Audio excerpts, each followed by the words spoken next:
Olá, amados irmãos, vamos aos nossos minutos devocionais, dando continuidade à história da redenção. Nós já vimos no capítulo 1 aquela leitura e estudo também panorâmico dos 6 dias da criação. Capítulo 1, ele mostra como foi a criação de todas as coisas de uma forma mais ampla ou panorâmica. Depois, no capítulo 2, ele foca no 6º dia. Capítulo 1, os 6 dias. Capítulo 2, apenas o 6º dia. Porque o foco do capítulo 2 é a criação do homem. Todavia, ainda que o capítulo 2 realmente é que seja o foco da criação do ser humano, já no capítulo 1 nós temos, sim, como Deus criou o homem no 6º dia, tendo feito já os animais aquáticos, as aves e também os animais terrestres. No 5º dia e no 6º dia, Deus cria os seres vivos. E nesse 6º dia, versículo 26 diz que também disse Deus: façamos o homem à nossa imagem, conforme nossa semelhança. Tenha ele domínio sobre os peixes do mar, sobre as aves dos céus, sobre os animais domésticos, sobre toda a terra e sobre todos os répteis que rastejam pela terra. Criou Deus, pois, o homem à sua imagem, a imagem de Deus o criou, homem e mulher os criou. Bem, o ser humano, ele possui vida, em certo sentido, sim, semelhante a outros seres vivos. Todavia, dizer que o homem é um animal racional é um erro, porque parece que a única coisa que distingue o homem dos animais é a racionalidade. Isso não é verdade. Na verdade, a Escritura nos diz que Deus criou o homem à imagem de Deus. Deus o criou à sua imagem. E o que seria isso? E aí nós podemos ver que o homem tem certas características peculiares a Deus, que inclusive podemos dizer que nem os anjos têm, e que, portanto, distingue o homem dos outros seres vivos. O homem, nós colocamos aí nas anotações, ao lado, as características do homem e mulher, né? Dos seres humanos. Primeira, racionalidade. Sim, o homem é um ser racional, inclusive criativo. O homem é capaz de criar. Veja que essa é uma característica divina. O homem cria. Esse já é um ponto que nos distingue dos anjos. Não que os anjos não tenham racionalidade. Sim, eles têm razão. Tanto que anjos, segundo a vontade de Deus, eles obedeceram tantas vezes levando mensagem do Senhor, né? Como aconteceu por ocasião da vinda do Senhor Jesus. Ele falou com Maria, né? E informou sobre o nascimento de Cristo no ventre dela. Então, nós temos a racionalidade também nos anjos, mas nós temos no ser humano a criatividade. A nossa racionalidade é mais ampla, nós somos capazes de criar, nós somos seres criativos. Deus criou todas as coisas. O homem não tem o poder de criar como Deus, que fez do nada as coisas surgirem. Mas o homem pode sim pegar tudo aquilo que estiver em suas mãos e criar. Inclusive, ele usa elementos que não são vistos, ou seja, que não estão visíveis ao olho humano de uma forma natural, ou seja, é preciso um microscópio para se ver certos elementos, né? E o homem é capaz de manipulá-los, né? E criar algo, né? Então, o homem é criativo. Ele constrói cidades, ele é capaz de cuidar, como nós veremos, da criação e desenvolvê-la, né? A racionalidade do homem, que leva inclusive a sua criatividade. Nós não encontramos na Bíblia nenhuma referência aos anjos criando, né? Os animais muito menos. Né? Então o homem é criativo. Ele é racional, essa é a característica, e isso inclui a criatividade. O homem também é volitivo, ou seja, ele é uma criatura que tem vontade. Você come quando você quer comer, não é só o instinto. Você come, por exemplo, uma pizza, que não é uma necessidade, mas é um desejo. Então você tem vontade. Isso nos aponta para o fato do homem ter sido criado livre. Ele tem vontade, ele tem desejos. Antes do pecado, é claro que as vontades do homem não iriam para o pecado, porque Deus fez o homem puro, mas ele tinha vontades. Né? O homem ia, ouvia, o homem comia ou não comia e assim por diante. Então, vontade, ele querer algo e fazer aquilo dali, inclusive. Né? Com o pecado, a vontade humana, ainda que inclinada para o mal, ainda assim é uma vontade humana, porque o homem peca por estar sendo o tempo inteiro conduzido a isso por causa da inclinação do pecado para o mal. Mas o homem também até faz coisas que são boas. Por exemplo, ele julgar um caso e julgar corretamente. Então é uma coisa boa. O homem tem vontade. E nessa vontade ele faz aquilo muitas vezes o que quer. Né? Então a volição. O homem é um ser espiritual. Veja que todas essas três características são características que distinguem o homem dos animais. Então o homem não é só um animal racional. É muito mais que isso. Ele tem razão, sim, e é criativo.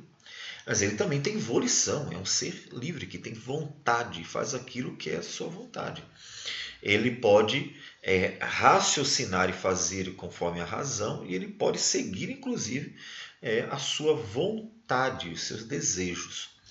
E ele é um ser espiritual, ele tem alma, ele é um ser que morre o corpo, mas não morre a alma, né? Continua, ela permanece. Ela é eterna. Né? Não que ela não tenha começo, ou melhor, que tenha uma eternidade de origem, né? Mas não tem um fim. Né? Deus fez a alma humana para ser também eterna, não ter fim. E isso distingue dos animais, né? Não tem alma. Né? Morreu, morreu, é só corpo mesmo. Né? Eles são como um programa, né? Uma máquina orgânica que segue os seus instintos. Eu gosto de citar sempre aquilo que eu fico observando no nosso bichinho de estimação aqui em casa, o gato. E ele, por mais que já tenha seus 10 anos, ele repete as mesmas coisas desde o princípio, porque ele não é capaz de raciocinar como deveria. Por exemplo, que não precisa cavar porque é cerâmica, não adianta cavar. Né? E isso não é persistência, não, é falta de razão. Então, veja, razão, volição e ser espiritual, características que nos distinguem dos animais. Mas também mais uma, somos seres morais. Né? Nós também não agimos por instinto em relação às nossas escolhas. Podemos fazer escolhas segundo a moralidade. Sim, mesmo debaixo do pecado que conduz o homem, inclina o homem para o mal, ainda somos seres morais. Essas quatro características, a racionalidade, a volição, a espiritualidade e a moralidade, ou seja, somos seres morais, ou seja, seres de virtude, somos capazes de amar, fazer justiça, pensar no que é bom, fazer o que é agradável a Deus e assim por diante, ou seja, coisas moralmente corretas. Nós ainda temos essas quatro características. O pecado não acabou com elas, ele contaminou. Tanto que o ser humano pode agir como burrice, o homem pode desejar o que é mal, o homem pode ir ao inferno, né, por causa da sua rejeição para com Deus, e ele também pode quebrar tantas vezes as virtudes e agir com vícios. Né? Então, o ser humano ele ainda é um ser à imagem de Deus, mas está contaminado. E tantas vezes veremos isso no dia a dia, como está tão presente o pecado a ponto de estar contaminando as características, né, que nos fazem imagem e semelhança de Deus. Bem, então Deus fez o homem assim. E deu mais algumas coisas que nos distinguem, não só dos animais, mas até dos anjos, inclusive. Porque ele fez o homem e disse que ele deveria ter domínio sobre tudo. E é interessante que esse domínio sobre tudo pode também ser visto no capítulo 2, quando no versículo 15 diz que tomou, pois, o Senhor Deus ao homem e o colocou no jardim do Éden para o cultivar e o guardar. Opa! O homem, ele recebeu do Senhor um jardim do Éden, mas também a criação, podemos dizer, inteira, para cultivar e guardar. E no versículo 19 diz que Deus deu ao homem uma tarefa. Ele trouxe ao homem os animais para ver como ele chamaria todos os seres viventes, na verdade. E o nome que ele desse seria o nome dos seres viventes. Então veja o que o homem teria que fazer: cultivar, ou seja, desenvolver a criação. Teria que guardar, então proteger a criação. E teria que governar. O dominar aqui não é como se pensa normalmente, tendo em vista o pecado, na manipulação, maldosa, perniciosa, que é comum nós vermos nas mais diversos governos, inclusive. Mas governar, administrar, cuidar de fato da criação, tendo um governo sobre ela. Veja que ele daria nome aos animais, mostrando a autoridade do homem sobre os animais. Essas três características também distinguem, inclusive, dos anjos. Os anjos não receberam essas três tarefas, que são a de cultivar a criação, desenvolvê-la, de guardar, ou seja, de protegê-la, e de governá-la, de administrar a criação. Não receberam isso. Então, o ser humano ele é especial, de fato. E a própria formação do ser humano mostra como ela é especial. Deus deu forma ao ser humano de um modo mais pessoal. Deus tomou, diz o texto, versículo 7 do capítulo 2, que então formou o Senhor Deus ao homem do pó da terra e lhe soprou nas narinas o fôlego de vida, e o homem passou a ser alma vivente. O capítulo 2 ele tem o foco no sexto dia, só que mais especialmente na criação do homem e da mulher. Ele não faz menção do que Deus fez antes da criação do homem, que são os animais, ou seja, não há um foco nisso, mas mostra como o homem é especial. De todas as criaturas de Deus, o homem é uma criatura, o ser humano é uma criatura, mas ele é especial. E veja essa relação especial, inclusive, na forma como Deus cria e sopra sobre ele para que ele seja alma vivente. E também, claro, que depois a mulher, que será tirada da costela do homem, fazendo com que também seja a imagem de Deus, decorrente de ser uma criação feita do homem, aí sim, sexo masculino. Então, nessa forma de Deus criar o homem, nós vemos a relação espiritual.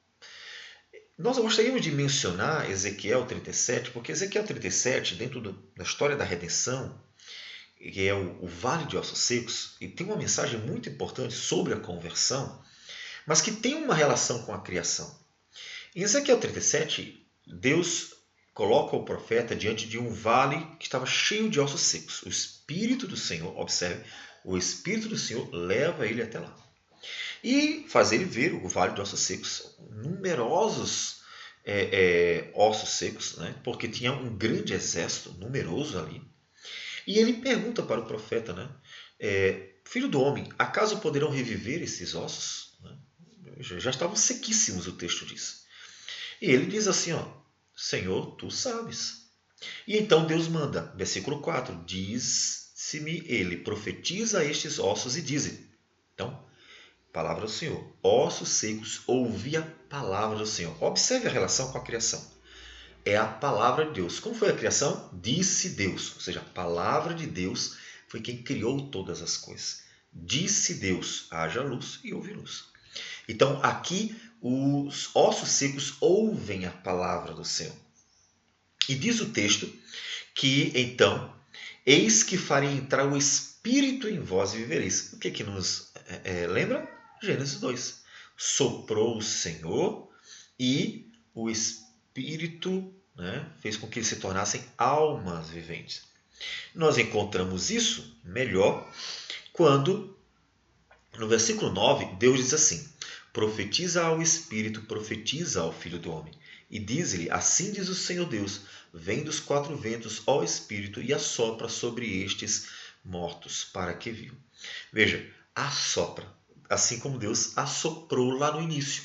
Então veja que é a criação, e aqui que se trata da recriação, nós temos o mesmo fenômeno. A palavra de Deus e o Espírito de Deus dando vida.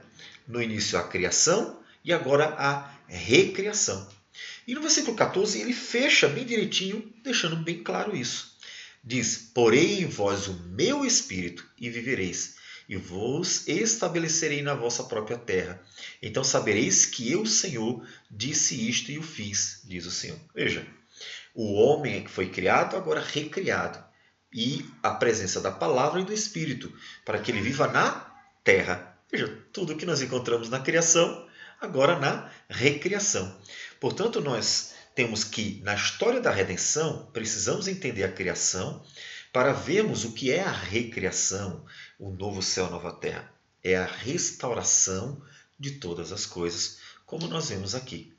E é interessante que, lá na frente, o Senhor Jesus vai cumprir a obra da redenção para possibilitar a recriação e vai à cruz, paga o pecado, ressuscita, vence a morte, então ele vence o pecado que tornava o homem culpado diante de Deus e separava o homem de Deus, e vence a morte que fazia com que o homem não pudesse viver eternamente com o Senhor. Então ele vence o pecado e vence a morte. E quando ressuscita e vê os seus discípulos, diz o texto que, havendo dito isto, soprou sobre eles e disse-lhes: recebei o Espírito Santo. Ele sopra. Mesma coisa que Deus fez com Adão. Ele formou e soprou. Então, mesmo que aqui em João eles não tenham recebido o Espírito Santo naquele momento, mas é um anúncio de que agora a recriação é possível. Agora que ele cumpriu com a morte e ressurreição a obra da salvação, o Espírito pode vir. Agora deu-se início à nova criação, porque ele venceu e cumpriu, satisfazendo toda a obra redentora. Então, o homem é especial. Deus fez o homem com características especiais, deu tarefas, inclusive, especiais também. E mostra como ele é especial nessa relação que ele tem com Deus, porque nele há algo que não há em nenhum outro: o Espírito de Deus. O homem possui o Espírito de Deus. Quando o homem está separado de Deus por falta de uma relação com Cristo, ele está exatamente precisando disso. O Espírito de Deus, para que o homem viva uma relação com Deus. O homem é a imagem de Deus, sim. Ele tem uma alma imortal, sim.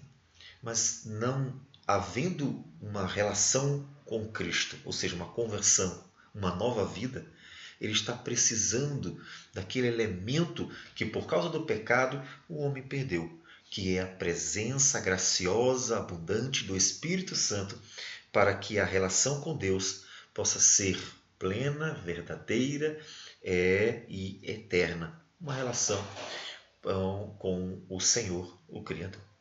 Então, eis o sexto dia da criação, quando Deus criou o homem. Temos mais coisas, mas veremos depois, quando se trata da criação da mulher e então a formação da família. Mas deixaremos isso para um segundo momento. Vamos orar ao Senhor. Senhor Deus amado, bendito o teu nome.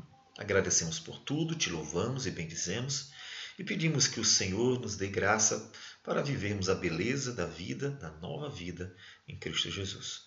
E nele nós oramos. Amém, Senhor.